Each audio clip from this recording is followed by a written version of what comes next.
let's do it. Number one, I'm curious how long it took you to body recomp. Think of changing your body composition as an investment. The reality is that consistency over weeks and months matters far more than perfection.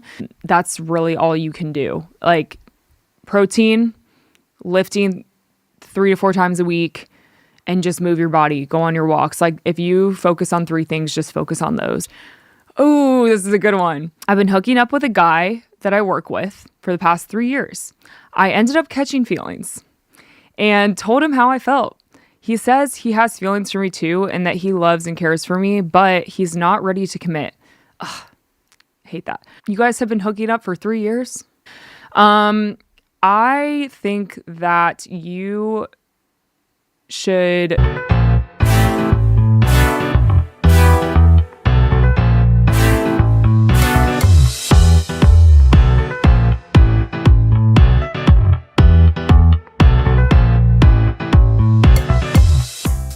All right, you guys, welcome to the Talk More with Laura podcast. We are doing part 2 of answering your situations, your questions about anything. I did an anonymous advice box, and a lot of you wrote very specific things that you're going through that you need advice on, and I am here to give my candid advice.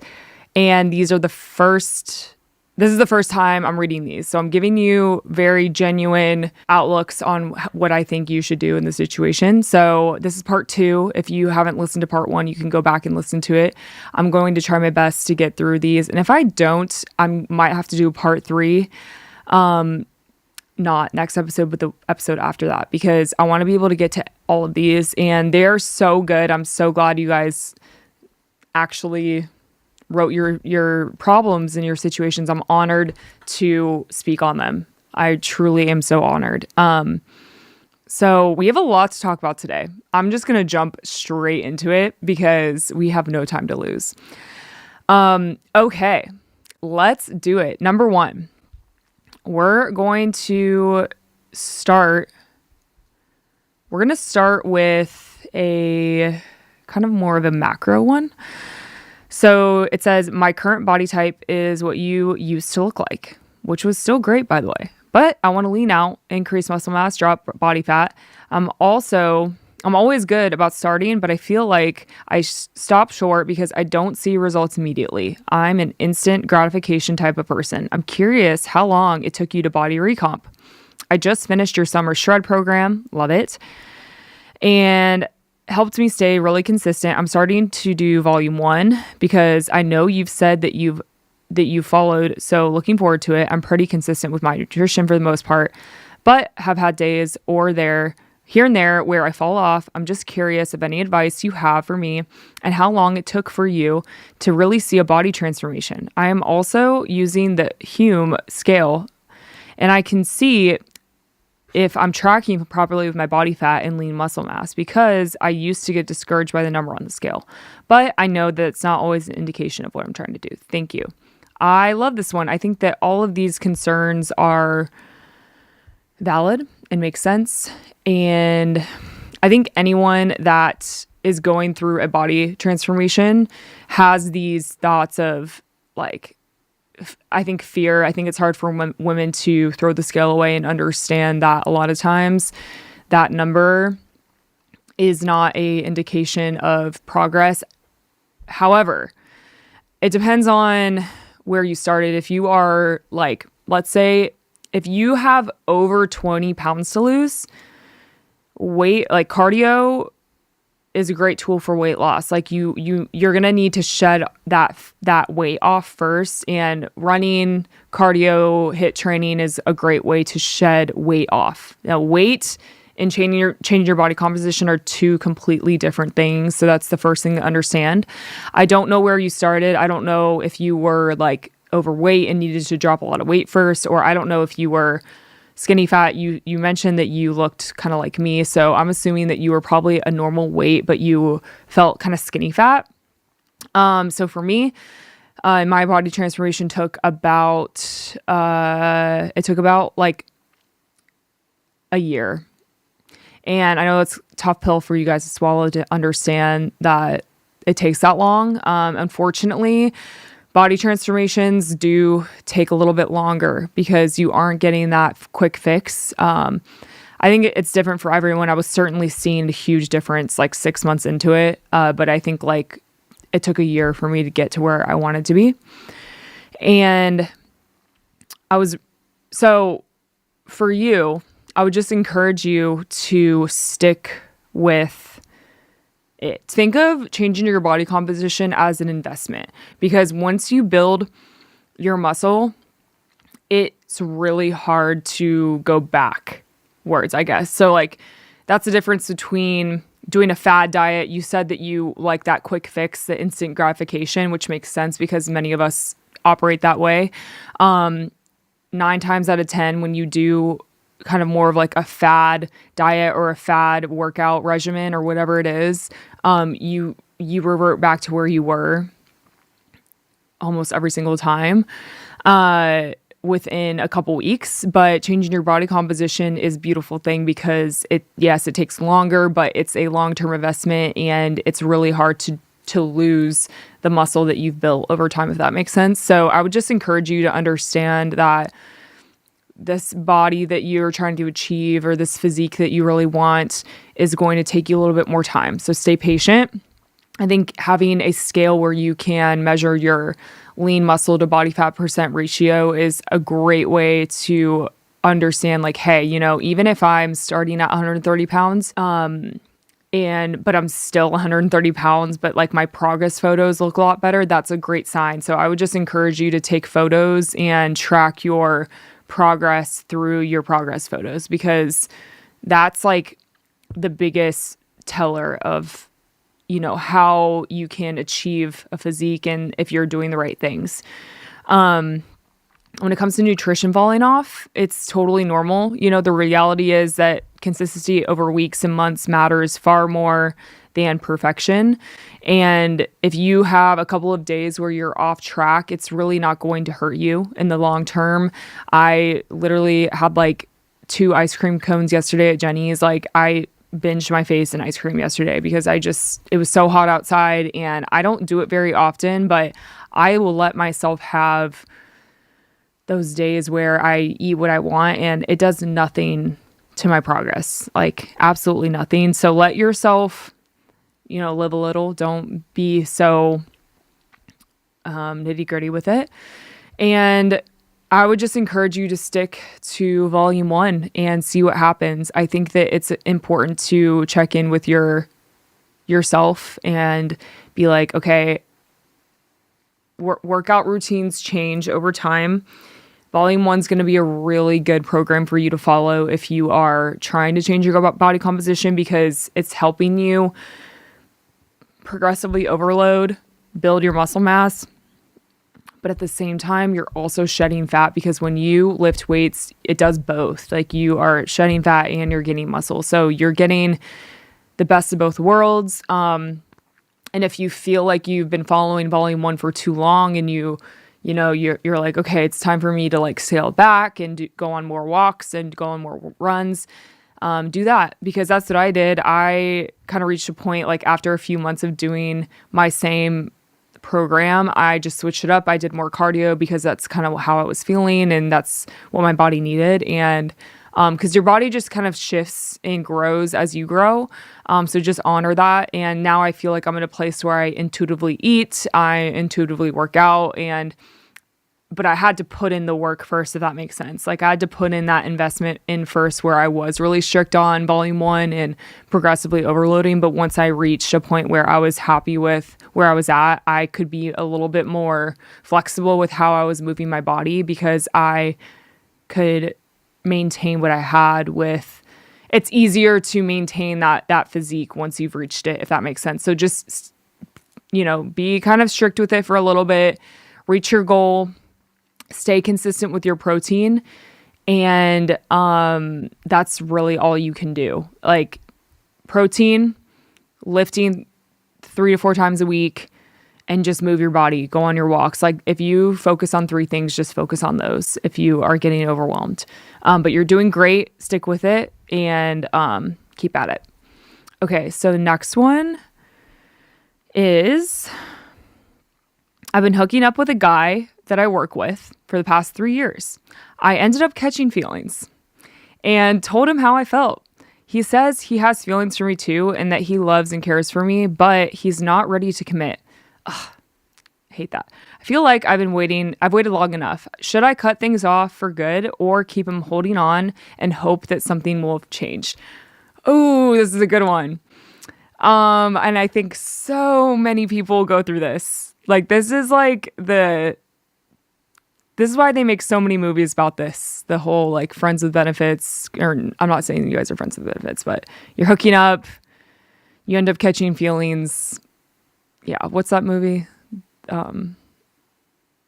Yeah, like Friends. Isn't there literally a movie called Friends with? This is literally what this is about. Okay. So, you know what I think? I think that you have waited long enough. You guys have been hooking up for 3 years. Damn. That's a long time. And of course you're catching feelings. Like, no wonder you're catching feelings. That makes sense. And he says he loves and cares for you, but you're not ready to commit. That's a bunch of bullcrap, in my opinion. I think that you should break it off. That's what I think. I think that if it's been 3 years and he says that he loves and cares about you, but he's not ready to commit, I don't think he will ever be ready to commit. For whatever reason, I think that you should play the game of pulling back and watch him freak out. This is what always happens most of the time, is when you pull back and you cut it off, he's going to be like, well, okay, yeah, I actually really did like her and I just lost something really good. And if you guys listen to my part 1, that's what I kind of said to another person. I said 9 times out of 10, when you pull back and when you retreat, they come back almost every single time. It's happened to me. This situation kind of happened to me, a little bit similar. And he came back. He came running back, and to make a long story short, he was just kind of in it for the shits and gigs. He wanted to just have fun. I was catching feelings. I was like, whoa, pump the brakes. I don't want to be in a situation where I don't know where you're headed. I was just blunt with him. I'm very blunt when it comes to like my intentions with men. Like, I'm very upfront about how I feel and what I want in a relationship. I've always been that way. When I broke up with Patrick and I was single for like 2.5 years, I would have these kind of like flings with guys, and I would basically not sit them down, but like when it reached a point where I could tell that both of us were like progressing, feelings were starting to happen. You know, of course it didn't last for 3 years, but I would be blunt and say, hey, I'm like dating for marriage, and it seems like you are not in that same boat. So I need you to be honest with me, you know? And so a lot of times if a guy isn't that secure in himself, he will be really like, that will freak him out. He will be like, whoa, like, I don't want to commit. You know, I don't know. Like, I just got, this is an example that I'm not using names, but he was like, I got out of a divorce a couple years ago, and I just moved to Nashville. I'm just having fun, but I really like you. And anyway, I was like, okay, well, I really like him though. Like, we have a really good time together and he's really genuine. And I was just like upset because I was like, I'm being really honest with you about what I want, and you are giving excuses on your timing of life. And it makes sense that it just seems like you're being honest. He's giving himself a free pass because he's like, this is my season of life I'm in right now. I'm not really ready, but like, let's still have fun. And I kind of went along with it for like a couple more weeks. And then I was like, I just can't do this. Because you are clearly just playing me, and he would play every other girl too. So I think, in the long run, it's probably going to suck because you probably really like him and he really likes you too. He said that to you, and it's going to suck to cut it off. But I really believe that there's something better for you on the other side, because you don't want to be with someone that isn't obsessed with you. You want to be with someone that is like, I adore you. I want you. Let's do this. Who doesn't want that? And I think that you should cut it off and see what happens, because one of two things will happen. He will be gone, and you'll be like, good, praise God, we're on to the next. I deserve better. Or he's going to really just internalize himself and be like, okay, I really gotta get my crap together. So that's what I think. I think that you should break it off, and I think that you should just know what you want and be firm in that and don't back down. Okay, next one is, I'm a 22-year-old who's never been in a relationship, but my biggest dream is to be married and have kids. I feel like I'm falling behind in life, but trying to be patient and wait on God's timing. How can I intentionally wait and pray for my man without wishing this time of singleness away? Oh my gosh, girl, this is so good. And you are 22. Please do not feel behind. Please do not feel behind. And I know that it's easier said than done, but like, oh my gosh, you are so young and you have a whole life ahead of you. When I was 22 years old, I was still working in corporate, and your early 20s are truly a time of figuring yourself out and figuring out who you are. I cannot stress this enough. Do not wish this time away.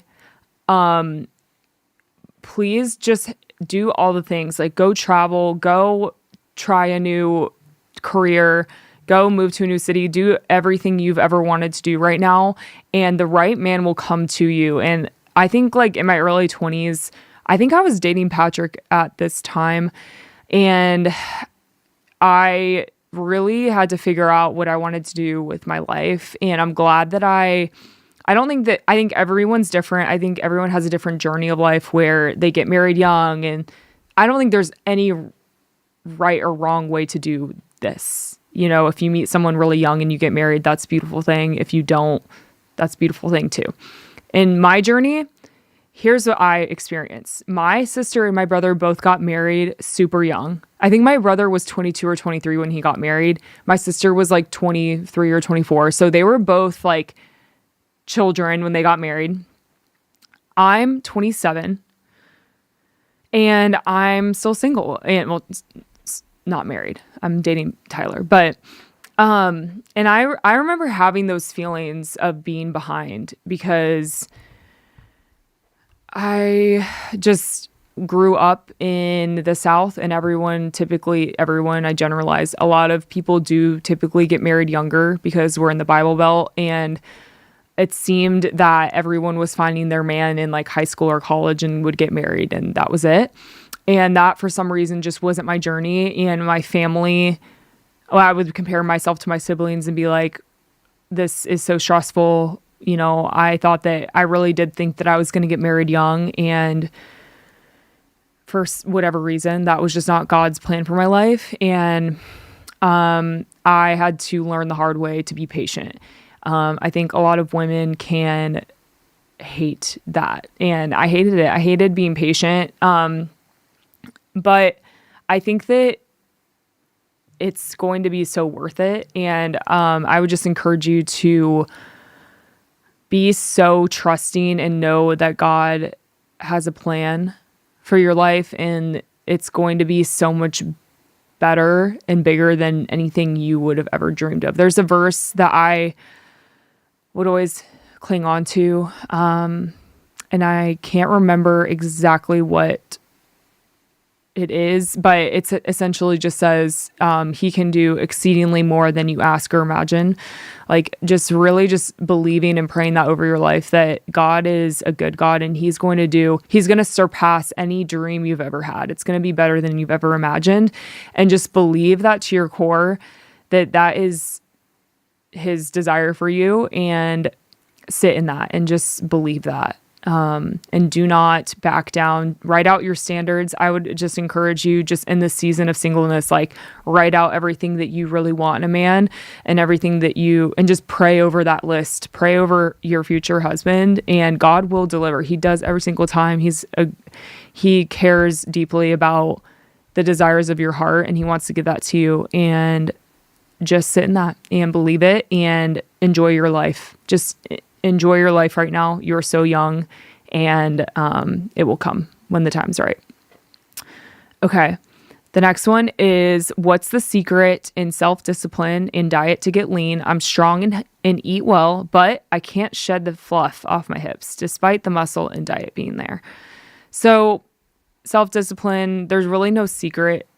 It all comes down to motivation fades away, but it's those daily practices that stick. So your motivation's not always going to be there, but it's just the lifestyle and the habits that you put in place that are always going to be there.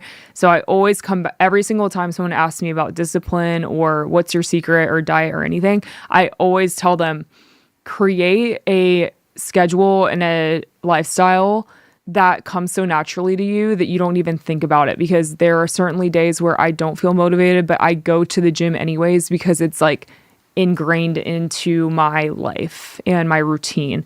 So my encouragement to you is write out an ideal day for yourself that works for your work schedule and stick to that for like 60 to 90 days and do not back down from it.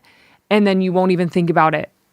So if you are kind of like having maybe a problem area in your body where you're like, I really hate this specific thing, maybe you could work with a personal trainer or somebody, get an online coach to kind of work with your specific needs.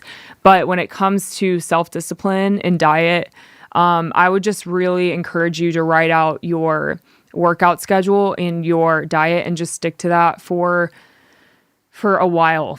And then from there it just gets a lot easier because you are like, okay, this is my life now. This is my routine. I don't even think twice about going to the gym.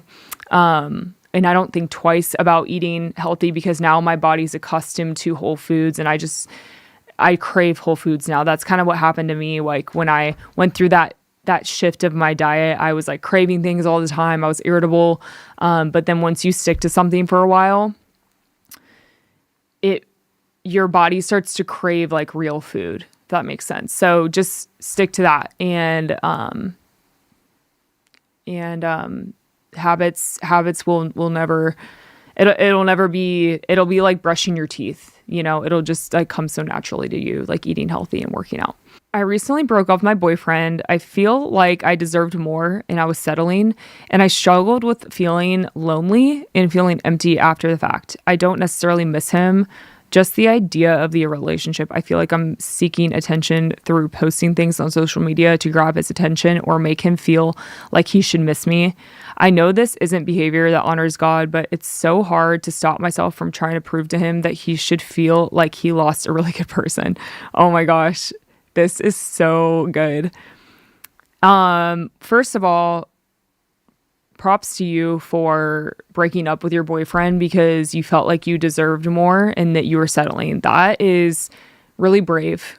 And I applaud you for that. I think that a lot of women are very scared to do that. I think that a lot of women get in situations where they are scared of being like, well, I'm never going to find anyone else. I'm just going to stay in this relationship. And I think that it's a really beautiful thing that you broke up with him and you knew your worth. So that's already just such a good thing that you did. And that's kind of where my breakup happened too. It's just, I just knew that there was something more for me. So I think that feeling that you have is real, and it's good that you acted on that, because that is something that's a feeling from God that he's saying, hey, like I have someone better for you. And so that's amazing. You're struggling with the feeling of loneliness and feeling empty. You don't really miss him. You just miss having the relationship. And so I think like there's like stages of a breakup where you kind of go through that feeling of having someone because you're so used to having someone all the time and you just don't have that person anymore. It's like such a bizarre shift that you have to go through when you break up with someone, and it sucks. I think you have to kind of get through that first hump of embracing the fact that your life just changed. I had a friend recently break up with her boyfriend and they dated for 5 years, you guys. And I just, my heart goes out to her because it's just hard to, you feel like you kind of have to shift your entire life around. And so I would just encourage you, like when you feel lonely or empty, always come back to why you broke it off. Like always come back to that. And you said you don't necessarily miss him, which makes sense. You just miss the idea of the relationship. I would encourage you to write out, what you like, what you need in your next relationship, and always come back to that. Like pray over that list and what you need, and start doing things that I don't want to say distract you, but just start occupying your mind with different things. Like go hang out with friends. My friend that just broke up with her boyfriend of 5 years, she's like, I'm always with my girlfriends. Like I literally am always talking to them on the phone. I am always hanging out with them. Like I feel like in this very moment and in this very season, I'm freaking out. Like I am crashing out, and that makes sense. Like, and you might have to go through a season of constantly needing to be with friends and doing other things for a little bit to kind of get you through this season. And that's why God gave us people. Like go spend time with your people that you trust and you love, and go on a trip with them or go do something. And just spend time with other people and spend time doing things that you want to do that make you happy, and just keep your mind off of it as much as you can right now. And yeah, the whole social media thing, I definitely have done that before, so I can relate. I think a lot of women have gone through this, because it can be really heartbreaking when you're like, you weren't treating me right. I'm an amazing person. Why the heck wouldn't you love me? I'm awesome. I remember having those feelings where like guys would just reject me, and my sister would be like, well, if he's doing that, just let him, the let them theory. She'd be like, just let him not like you. Let him just not give you attention. Like you don't want to be with someone like that anyways, which is true. You don't want to be with someone that doesn't give you the time of day. You want someone that's obsessed with you and adores you.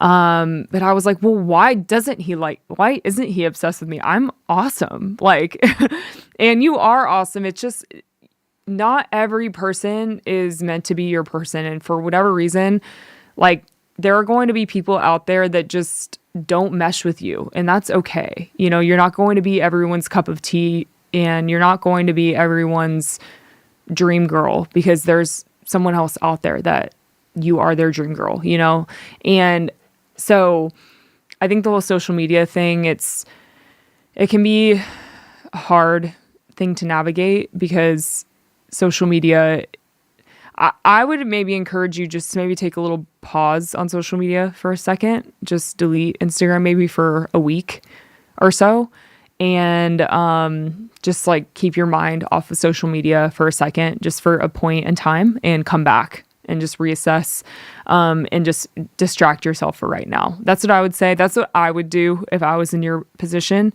And yeah, I hope that helps. Next one. My boyfriend and I are in a long-term relationship, or long-distance relationship.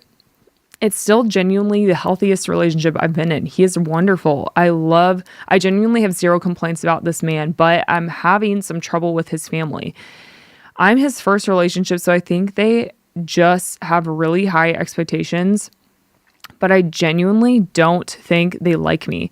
They don't let him come to me, since it's a distraction from focusing on his future, and expect me to do all the traveling. He is incredibly responsible and also 20, so definitely old enough to be a bit more independent. He's 20? Wow. Okay. I feel like they hold him to a very unfair standard and make him feel like he can't do anything well on his own, which is a whole separate issue, but I'm not sure how to balance respecting them and also standing up for myself. I think they view me as a distraction. But along with that, I also don't really fit the image of who they wanted him to end up with. The community they are from is very copy and paste, and just not me at all. And my boyfriend also thinks that's playing a role. We have at least 2 more years of long distance. while he finishes school. And I don't know how to navigate this for that long.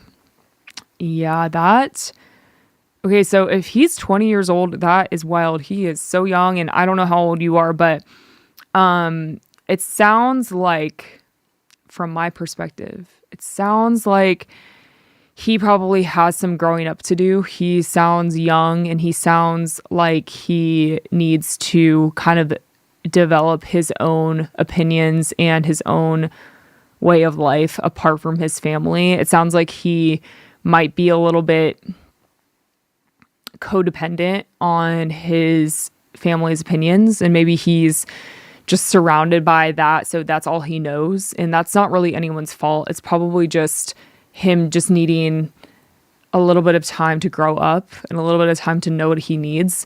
So I think in this situation, okay, you said he's the genuinely healthiest relationship you've been in. I think that's beautiful. And sometimes this is hard because sometimes like a good relationship isn't the right relationship, if that makes sense. Like it could be good, it could be healthy, but it might not be right for you. And that's what I was in my past relationship. It was good, it was great, it was healthy, but it wasn't right for me, if that makes sense. And I'm not saying that this is that for you, and I don't have all the context here, but just based on what you're saying, yeah, he probably just needs some time to figure out what he really wants, because I think what you probably would like is for him to just pursue you anyways. And it sounds like he's in school. He needs some time to finish out that. Long distance is really hard because you're having to be faithful to this man that isn't around you a lot. So I would maybe just start to reassess the relationship and think to yourself, what do I want this to look like? Or what do I want my relationship to look like? You probably want to feel completely just adored for who you are. You don't want to be a copy and paste. You want to be your own person in your relationship with him. And there's something to be said about that. I think that there's nothing wrong with standing up for that. So if you ask yourself those hard questions and think, okay, if I stepped away from this relationship for a little bit, maybe not forever, maybe you guys find yourself at another point in time, what would that look like for me? And what do I need in my next relationship? Because his family, what you don't want is other people in his life that he is so codependent on that he cannot be his own person, because that can also be really hard in a relationship, because you want to be able to set boundaries even with the people that are that close in your life. And that's kind of a journey that I'm personally going through. I think every single person goes through this, like, weaning off of your family and your friends and just being who you are. Well, of course, you're still respectful and you love everyone in your life, but you are like, I'm not doing that because this is who I am, And so I think, yeah, just be internal about it, write out your relationship, write out what you want, and kind of make a decision, because long distance is hard. And it sounds like he's so young that he just needs to maybe like figure it out, I hope that helps. I hope that makes sense. Someone asked, how do you deal with negative self-talk? I've gotten so much better lately, but I would love to hear how you've overcome those thoughts. This is a really good one. I actually made a whole podcast episode on this very topic, so you can totally go listen to it, and I'll touch on this right now. But to make it short, negative self-talk is something I think all of us go through in some capacity. No matter how confident you are or what you're going through, I think everyone goes through this.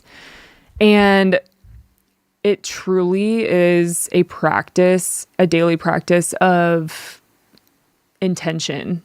Just like you go to the gym, training your mind to not talk negatively about yourself is the same thing.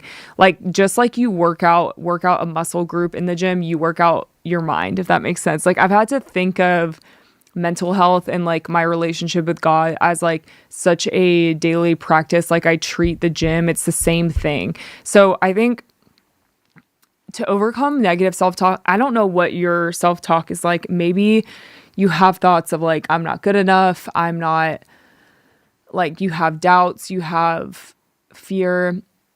That's not abnormal. I think every single person has those. I had those thoughts of doubt when I launched my app. I had doubts when I went into social media full time. I had doubts when everyone has doubts, but it shouldn't stop you from doing what you love. And I don't know if you're talking about your career. I don't know if you're talking about your confidence within yourself. But I think overcoming these thoughts for me looks like writing out things that you love about yourself. Like, and as weird as it sounds, you don't have to share this with anyone. You don't have to talk about it to anyone. It's like, it can feel kind of weird at first because you're like hyping yourself all up almost, but you kind of have to do that where you're like, no, actually, I'm beautiful. Like, I love my hair, or I love my eyes, or like speak about the things that you really love about yourself. It could be a physical attribute.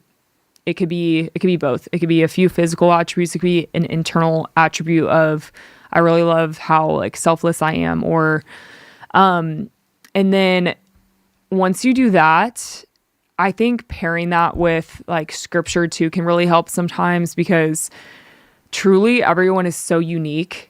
Everyone's beauty is so unique. And just because someone else is beautiful doesn't mean you aren't, because everyone has so much beauty within them. And that could be outward beauty or inward beauty. It could be both. And I think if you're having like a really negative day, a lot of times my negative self-talk days come around like the week before my period. I just feel really like anxious and down about myself for no reason at all.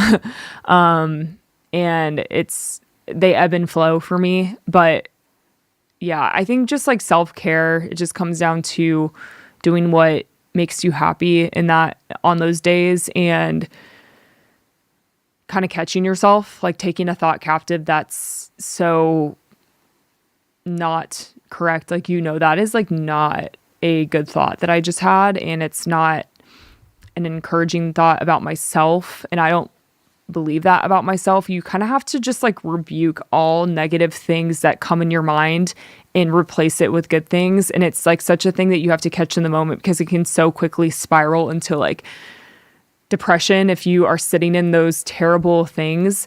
So I would just encourage you to like catch yourself, go on a walk, write out some things that you love about yourself. If you have no one beside you that's like hyping you up, you have to be your hype person sometimes, and just believe that you are the shit, because you are the shit. And you really do have to do that, and do something that makes you happy, and spend some time with friends, and just kind of overcome it. Hope that helps. But I'm going to wrap this episode up. I hope you guys enjoyed it. There's so many that I haven't gotten to yet, but I will do a part 3 to answer all these questions. I hope you guys have a great rest of your day, and I will see you guys next time.